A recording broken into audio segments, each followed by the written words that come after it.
Here's a number to make your head spin. $380 million in fraudulent unemployment payments have been made since 2020. That's coming from Doge. Our own Hillary Vaughn has the details from Capitol Hill. Hillary? Good evening, Dagan and DeRoy. This is one of the craziest examples of government fraud that Elon Musk and his Doge team have found. Musk says he had to do a double take when he found out that the government has been giving checks to dead people and babies. The Department of Government Efficiency did an audit of unemployment insurance claims since 2020, so just over the past 5 years. They found that 24,000 dead people claiming to be over 115 years old claimed $59 million in benefits. 28,000 babies and toddlers under 5 years old claimed a massive $254 million in benefits, and over 9,000 people who have not been born yet claimed $69 million in benefits. President Trump now wants to know how to get the money back. The oldest person in our country is 114 years old. That's pretty good. A woman living in Pennsylvania, but apparently there's 24,000 more of them that are 115 or older. I hope you hear that. So we have 24,000 older than the oldest person. Definitely good. That's terrible. And what are we doing about that? How do we get that money back? Yeah, so we're working with our IGs to do the further investigation. We should never have a statute of limitations to return the American dollars back to the Treasury when there's fraud. So they are trying to get the money back, but more importantly, trying to put some basic fraud controls in place so that if someone claims to be from the future, they are at the very least flagged as suspicious and don't get a check. Putting protections in place to make sure taxpayer cash is not being stolen by scammers, just part of Doge's mission. The department has been able to save $150 billion in taxpayer money so far. That's over $900 for every taxpayer in the country, and it's going up by the day. Dagan and Droy. Thank you very much, Hillary Vaughn. Let's bring in Texas Congressman Pete Sessions. He's co-chair of the Doge Caucus. Congressman, I'm fascinated by this idea of these folks with interesting ages.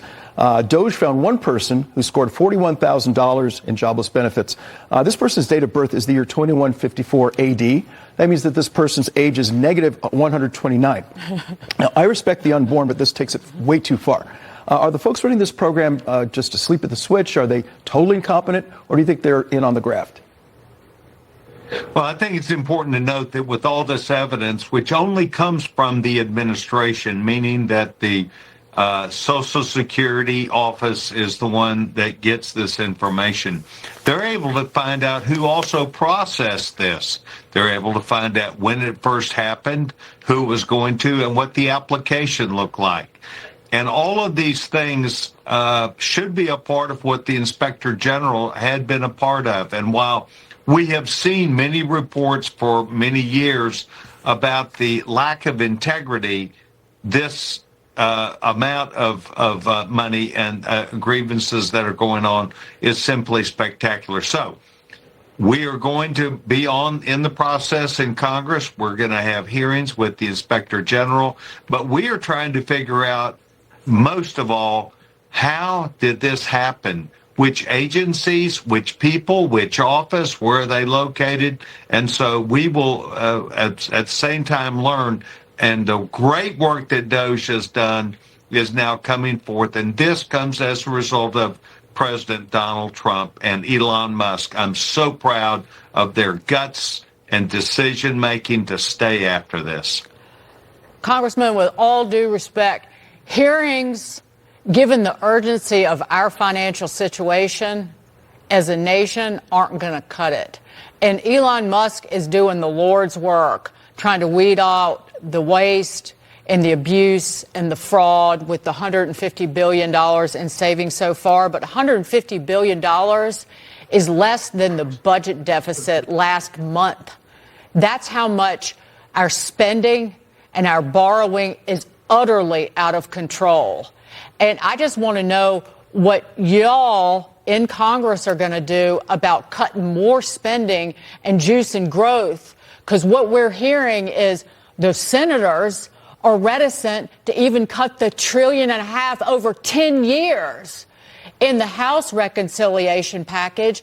And then we're getting wind that there might be a tax hike on the top rate, that's being bandied about, that you're going to raise taxes, even potentially on businesses.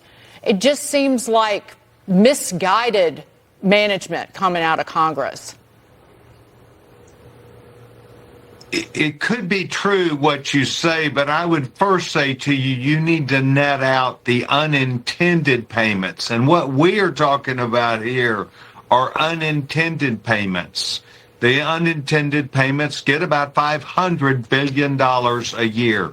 GAO had those hearings right before my subcommittee, and we established that. So the $500 billion in unintended payments are not included in that money that would be a cut that the Senate or the House wants. So this is a step-by-step process. It is very deliberate. We will need to change laws. We will need to share data and information. And one of those comes from the Pandemic Oversight Board that now has a negative file where the names and addresses and the emails and the cell phone numbers are all put together, and that negative file we're going to start running, which we've not done because there was always people in administration that said, it's my Social Security information can't be shared. The information for a student loan cannot be shared. We are going to change by law that those can be shared. We're going to run them against a negative file, and positive things are happening this year, and then the cuts will correspondingly come with changes in the law. Excellent. Well, thank you very much, Congressman Pete Sessions, for being with us tonight.